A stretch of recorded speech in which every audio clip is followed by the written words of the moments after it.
What is going on, guys? Welcome back to your fourth C++ tutorial, and in this tutorial I'm going to be going over something called variables, because variables are such a huge part of C++.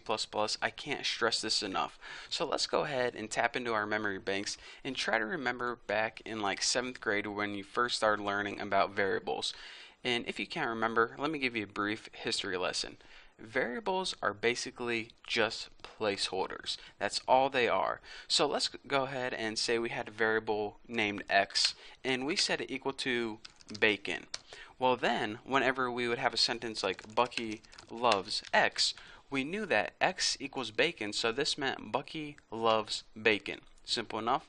So let me give you guys another quick example. Say x was equal to 7.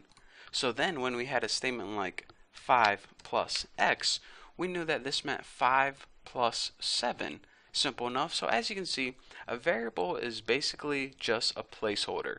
Now, let me go ahead and show you guys how to make variables in C++. In C++, in order to make variables, you go ahead and first write the type of variable you're going to be working with. Now, I'm going to be going over data types later, but for now, I want to give you guys one data type, and that's int. This stands for integer, and an integer is pretty much like a whole number like 6, 83, 540. It's a number without a decimal place.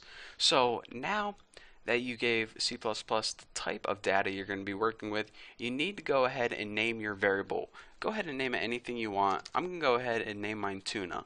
So now it has a type and a name. So now all we have to do is use the equal sign and set it equal to a value. So since this has to be equal to a whole number, let's set it equal to 6.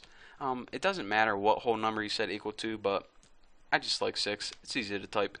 So now we have the variable tuna, and C++ knows that it's an integer and it's equal to the value of 6. So now what can we do with variables? Well, just like we can print out text on the screen, we can also print out variables just as easy. So if you went ahead and said cout and just go ahead and print it out tuna, we can go ahead and build and run this, and it would print out not the word tuna, but it would print out 6, just like that.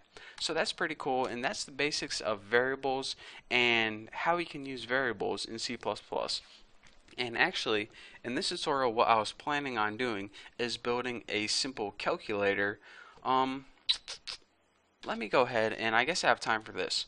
Let's go ahead and make two variables, and I'll show you guys another cool thing that you can do with C++. Let's go ahead and make make a variable called a, and we'll set it equal to 4.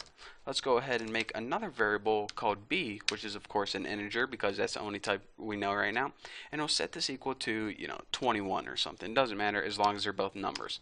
Now let's go ahead and make another variable called sum, and this sum is going to be equal to a plus b. So now you can see, aside from, well, let's go ahead and, yeah, that's good enough. So now you can see that aside from just assigning variables numbers just like that, you can also use basic arithmetic to set variables equal to another value as well. So now the value of 25, a plus b, is going to be equal to sum. So now if you go ahead and print out cout sum, and then we go ahead and we build and run this, check it out. It prints out 25 on the screen. Pretty cool, huh? So again, in this tutorial, I want to show you guys that in order to make variables, go ahead and write the data type, what do you want the name of the variable, or excuse me, what you want the name of the variable to be, and what you want the value of the variable to be. And then, aside from just assigning variables basic values, you can also use basic arithmetic like a plus b, b minus a. You could have done that. Let's see, if you had b minus a, let's go ahead and see what the value of that is. 17.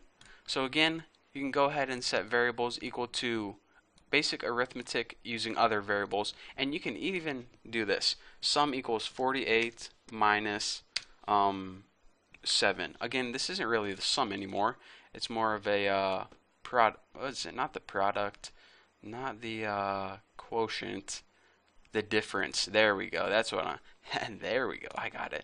So again, you understand the basics of variables. That's what I'm trying to stress. So in the next tutorial, what I'm going to be doing is I'm going to be showing you guys how to make a very basic calculator, and this is the first program we're going to be building that actually interacts with the user, and it's going to be awesome. And you needed to understand variables before I could show that to you guys, so that's why I had to go over this tutorial. But for now, thank you guys for watching. Don't forget to subscribe, and don't forget to check out my website, thenewboston.com.